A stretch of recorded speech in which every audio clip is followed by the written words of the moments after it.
ki dauki kanki a matsayin mutum mai daraja a cikin gidan nan. Kamar yadda muke gadara da cikin gidan nan, ke ma dole kin zama a cikin gidan nan, zaki yi duk abin da kike so a cikin gidan nan. Ban fahimci me kake nufi ba.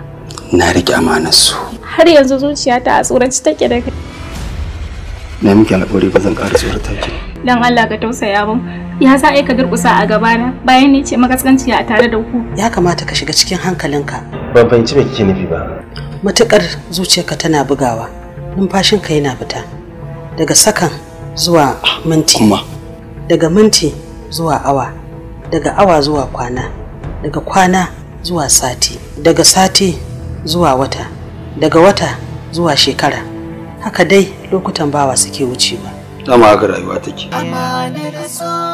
Wani irin rashin mutunci ne wannan in dai ta ƙara shirme wallahi sai na faffasa mata baki a gidan. Barin gawa kada na ƙara ganin wannan iskancin, idan ba haka ba sai na tattaka ka a cikin gidan nan. Wallahi ba zan da ku ba. Akan wannan ikayin wallahi ba zan da ku ba. Kana daga sautin muryarka akan wannan bakawiyar yarinyar. Na shiga damuwa matuƙa.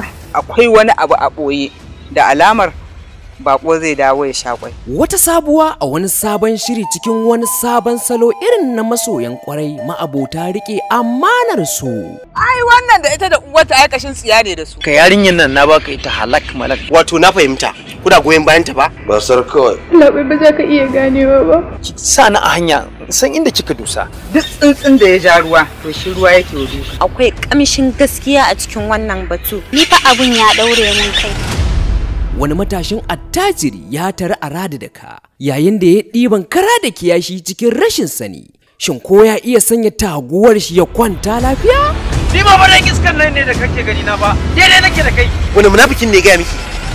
Amanar su ku hanzarta zuwa dandalin YouTube ku danna subscribe tare da danna alamar ƙararrawa a tashoshinmu na Altaharib TV da Matashiya Films da kuma Ali Dadi Hausa TV.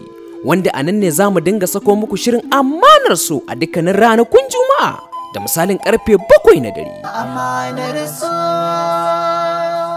amanar su, amanar su.